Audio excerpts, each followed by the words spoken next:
and wishing you all the best and take care. My question to you is on, since you're managing the venue, when the shows comes back to normal, or when the postponed shows come back to SNEAC, how do you feel would it in size, the postponed shows? Will it be same size? Will it shrink? Hong Kong dollars, so about 1,400 or 1,300 US dollars to every small and medium enterprise to put towards an exhibition, which is very good indeed. Also, there are to help organisers, there are subsidies for organisers in terms of venue costs, and that will be for a period of a year to help stimulate the business.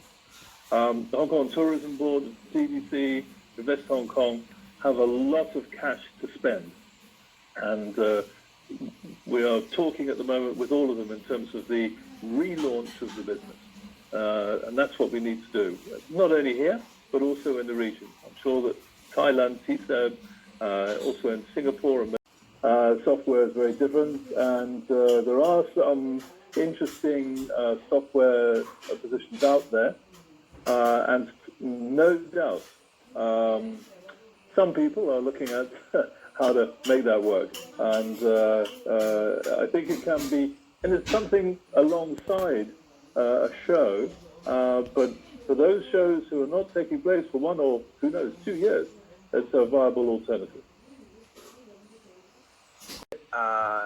Organizers that put major events into Asia World Expo or HKCEC will have venue-free rental, and that offer is meant to continue for 12 months after the outbreak continues. Have you heard anything about other governments in Asia thinking about similar direct support for the industry?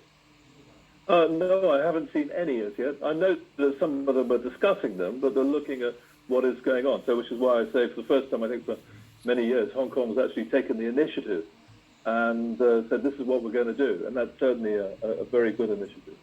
There are 1 or 2 things that need to be ironed out in terms of those terms, as there always are. And actually, I was talking with the Commerce Secretary yesterday about them. And so hopefully they will be changed. Great, thanks. I'll ask one more question, kind of an unpleasant one, but I think it's one we have to face. If we imagine that we get back to business in September or October, which I think is a possible outcome, how do you think the landscape of our industry will have changed in Asia? I mean, you were talking about how the contractors, the service providers are hurting so badly, especially the ones facing China, where there hasn't been an event since early January. So not only service providers, but also SME organizers. What do you think is going to be the outcome for the landscape of organizers in Asia? I think that some of the organizers, if it's going to take that long, will struggle to carry on. So there may well be some amalgamation. As far as freight forwarders and stag contractors, there are tens of thousands of subcontractors now, and it's been quite difficult for the majors who have assets and infrastructure for them to keep paying for staff that they have, and also for warehousing and design studios, etc. Whereas many of the smaller stand contractors are a bit more nimble there. So I think you'll start to see some of the landscape there changing, and the fittest will survive in the end. Actually picking up, it took more than a month. Till 20th of March, we had about 200 cases. But then as we had seen, the trend is same. As we've seen all other countries, it was rapidly expanding. The last 6-7 days, it's become fourfold.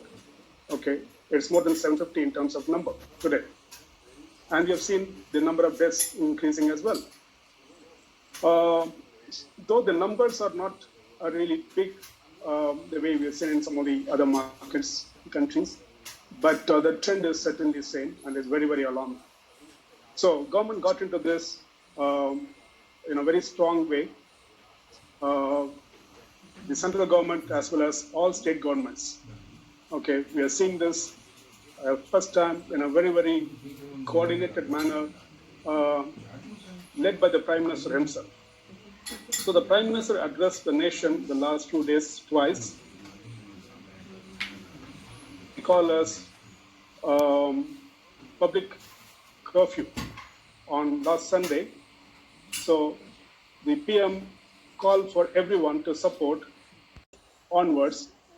It's nationwide lockdown. Okay, so the entire country, industry, shopping, everything has been locked down. So the basic idea here is, in terms of strategic action, what the government is trying to do is, of course, learning from other countries, the way it happened, flattening the curve. So if the numbers become really big, it becomes a different challenge for India because of the population number. We're dealing with 1.3 billion people. The Q1 is summer period. You don't see too many shows or too many big shows happening. And same thing with Q2 as well, at least for 2/3 of the Q2 part. So most major shows happen in Q3 and Q4. So that way, I think I would say 25% of the trade fair industry, I can say, to put this in perspective, is impacted. If I take my own venue, I think if I take till July or part of August, it's about 20%. Okay. If many of the shows come back, I think they would look at a bit of a recovery as well. But important thing is the point what has been touched already. Okay. How many of the shows that are coming back will come back in 100%, in terms of size? Not very likely. And also other shows that are going to happen also may get impacted. There will be erosion. So it's very difficult to say at this stage because we are at the beginning of a S-curve. Perhaps after a month or two, yes? Yeah, so I'm just going to interrupt just for a second. A lot of things happening there and a lot of positive sentiments coming here. But this is absolutely different compared to what really happens in terms of business damage. But then this would definitely help in terms of bringing back the sentiments later, when you come back in the end of Q2 or maybe in Q3. That's a good thing I want to notice. Government, as I said, has been doing a lot, pretty early. I think they have announced an economic stimulus package, especially look at the bottom of the pyramid people, so that they don't, go completely, without any support at all. So almost to the tune of $23 billion package has been announced. But we are at the beginning of, the government initiatives. And I think my other fellow speakers mentioned about liquidity. I see that again becoming a big issue when we, come back. And just this morning, the Reserve Bank of India brought in a lot of announcements. One is to try and see how liquidity support of almost $50 billion come into position. So